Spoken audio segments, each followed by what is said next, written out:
My name is Josh Silverman, CEO of Aromyx. So I appreciate the time and opportunity to pitch here today. I think this will be a little bit of a switch from the previous one. So we are a technology, biotech, and data company, not a brand product. So our mission is to generate quantitative data that actually connects human perception of taste and smell to products. And what we see this as a major pain point in the industry, where an industry that's very dependent on subjective human data to design, market, and basically communicate your products to other people. And the data that comes from that is very vague, variable, difficult to reproduce.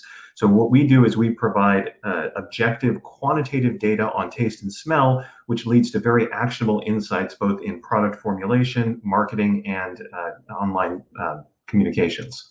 So our technology is based on the receptors in the human nose. So when you taste something, when you smell something, it is a collection of chemicals that you are inhaling into your nose, and it binds to certain receptors. So, the human nose literally is one of the most sensitive chemical detectors on the planet. We can detect part per trillion differences in individual chemicals in a background of thousands of unrelated chemicals. And we interpret that as taste and smell. But at the end of the day, it's really a very sensitive chemical detector. Now, while we are incredibly good at detecting these differences, so if I give you 2 different cups of coffee from different parts of the world, you can absolutely tell me that they're different. When I start asking you why they're different, how much they're different, everything goes out the window, right? And then we get into very subjective descriptors and trying to make any kind of decision on which coffee is better than the other. How should I blend to make one coffee more like another one? Becomes very, very difficult and very imprecise.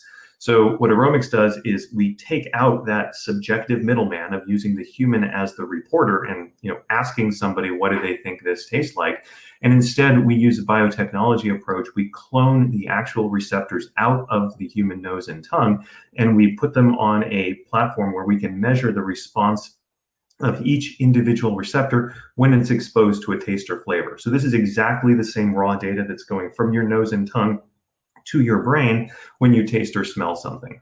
And so rather than, again, asking somebody what they think of it, we are measuring the raw data from the bottoms up, which allows us to get much more quantitative, reproducible data and much more actionable insights.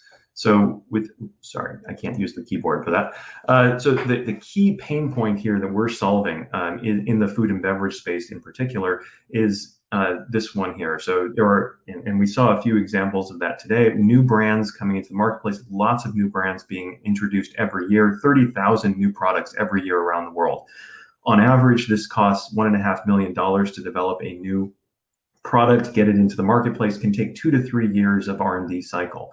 And yet, even when the products are well understood with very large global brands who have been doing this introduction of products for 100 years, and sometimes more in some of these cases, there is still an 80% failure rate. So 80% of these 30,000 products introduced every year are not on the market a year later.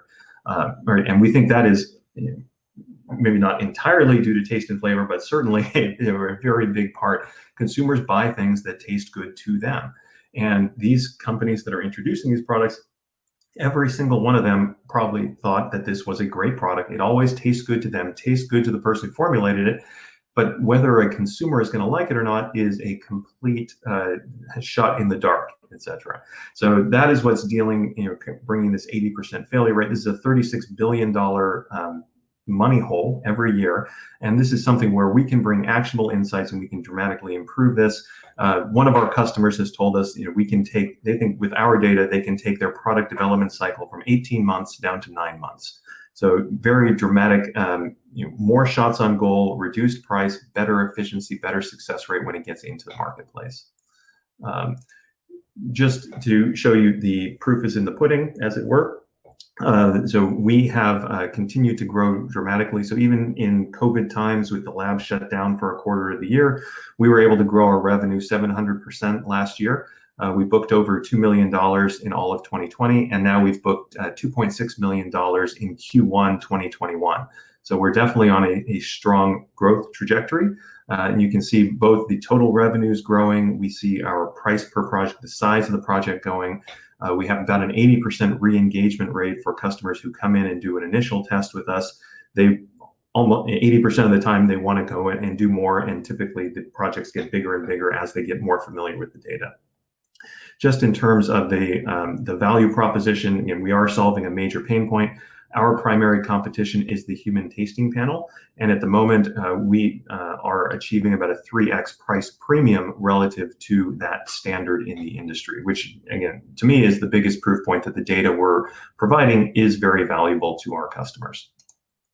And just to get to the raise, so we are raising a Series A at the moment. Our target is $8 million.